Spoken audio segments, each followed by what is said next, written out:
section 2B. Okay.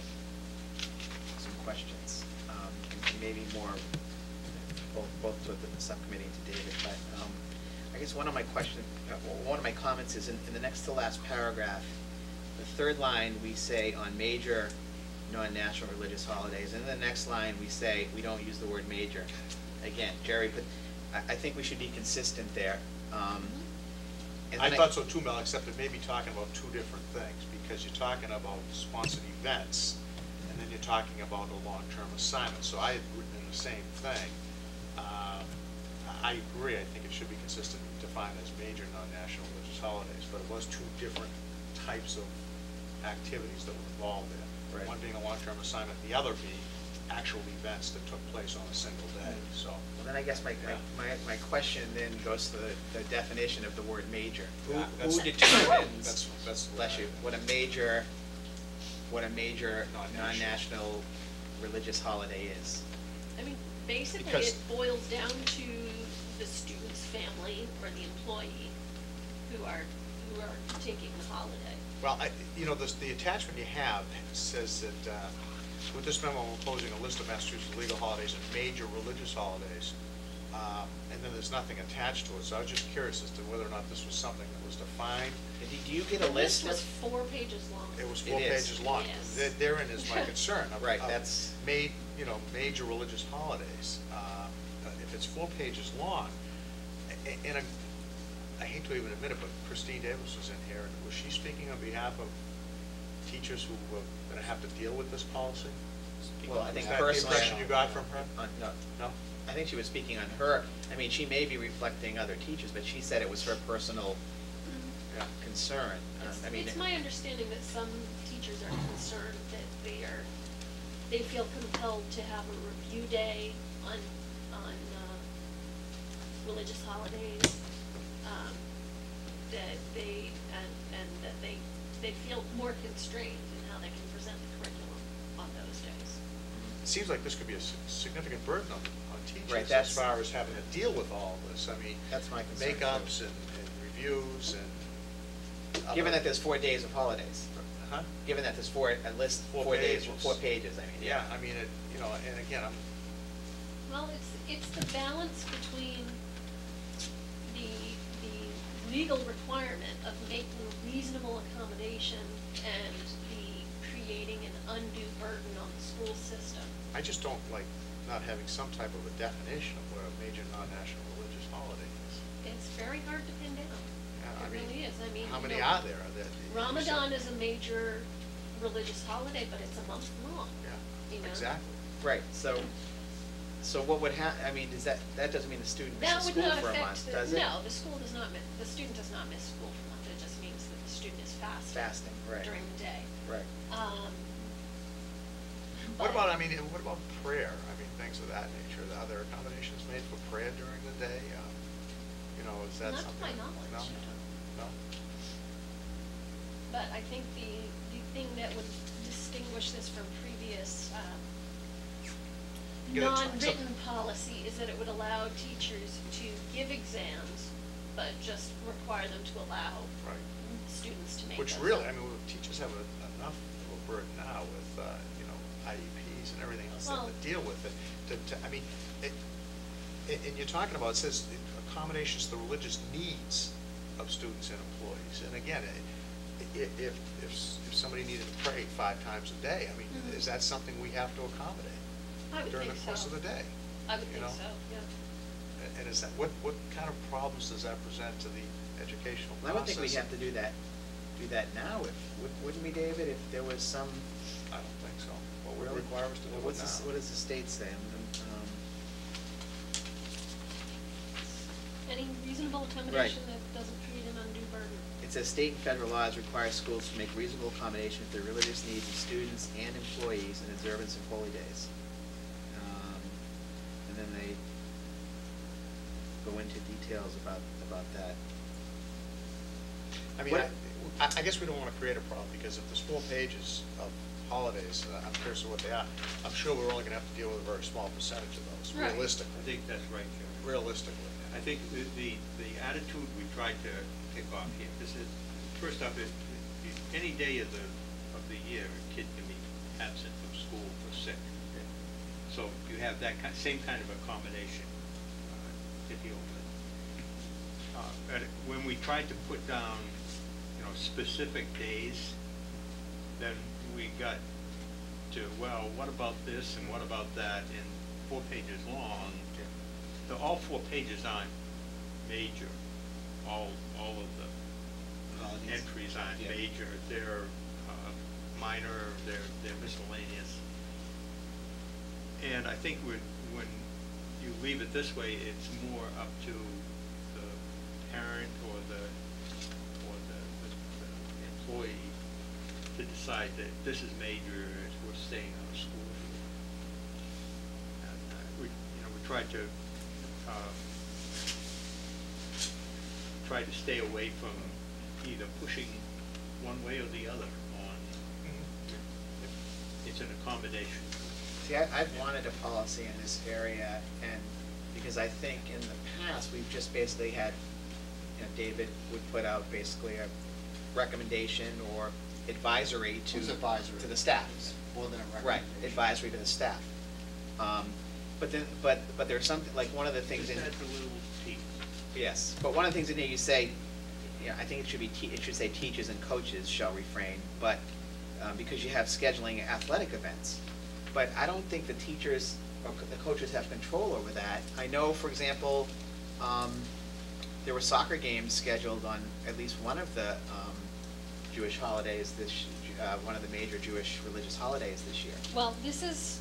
So how do we? This is teachers scheduling, this would be scheduling things like an intramural Okay. athletic event, because we have no control over what the NIAA schedules. Right, or if the league Right, we schedules have a no game, way to or there's a control that. tournament game, we can't control that. Yeah, our Can we policy talk- can't affect can we that. talk- Okay, so it would just be teachers? Yes. Okay.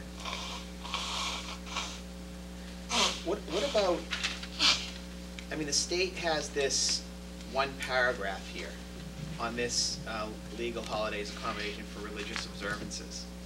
And I don't want to eliminate the work that you have done, but what if we just took this one paragraph from the state and made that our policy, where it starts, any student in an educational, vocational training institution, et cetera. Because I don't know, did we have in ours, it says something here about without creating unreasonable burden upon the school. Do we have that in here? Because it says, it talks about make-up examinations, et cetera, and then it says, provided, however, that such make-up examination or work shall not create an unreasonable burden upon the school.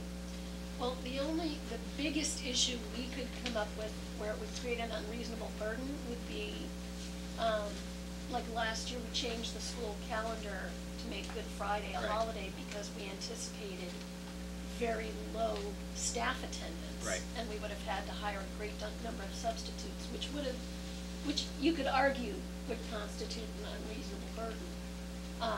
That's why we actually have the last paragraph in there, where we reserve the right to adjust the school calendar. And this would not be, and the distinction is that it's not because the school district is observing the holiday, it's because we anticipate low staff on such day. Okay.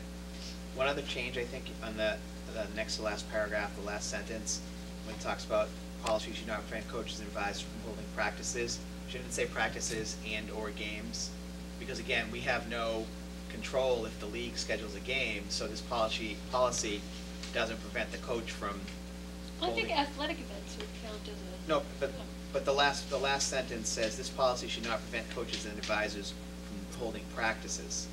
Should we say practices and games? I don't think so. I Okay. think the idea is that practices can continue, but it would be not making a religious accommodation to schedule a game Okay. on those days where the student would ordinarily participate in that game. My other question is, and I'm gonna ask David for recommendation, my question is, what level of, in terms of appeals or in other words, someone comes to you, a teacher comes to you and says, there's one, or Mr. Fauché comes to you and said, there's one student out on XYZ day because of some major religious holiday. Where does Dr. Droton sit in terms of if the staff says, we had this scheduled, we were unaware of this, because we don't have a calendar of the holiday? I guess I'm trying to figure out how we get ourselves out of a situation that could arise. I mean, do you have authority to override this policy at some point, or? I actually think once a policy's in place, it would be more difficult to override it. And to act on a case-by-case basis, right? We have, yeah. Again, I think that over the years, my position has been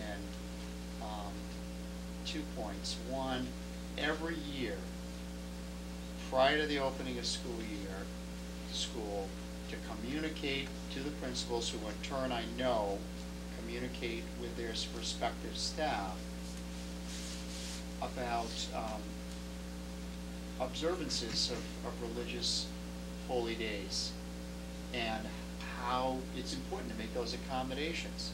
I think, and each year, I would say, despite the fact that that has happened, there's always some level of a question, well, in this class or that class, either an exam was given or it wasn't given, or a teacher might say, what should I do, or what can't I do?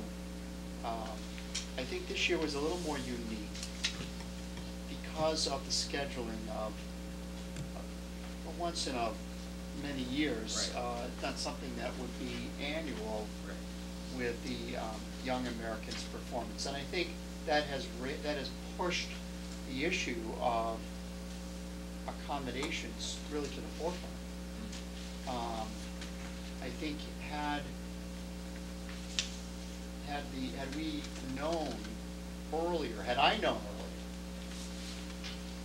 about the availability of the Young Americans program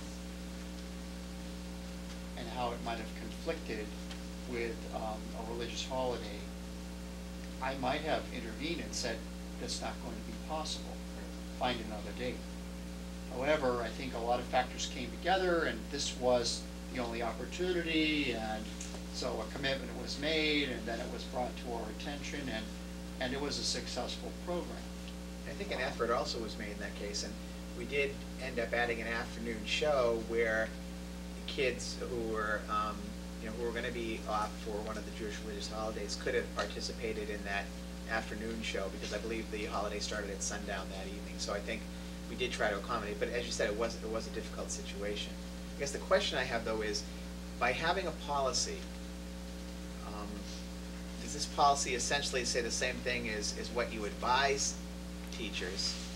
And if it does, so what if we have a policy and then next year a parent comes in or sends you a letter and says, this teacher had a big project due on the day?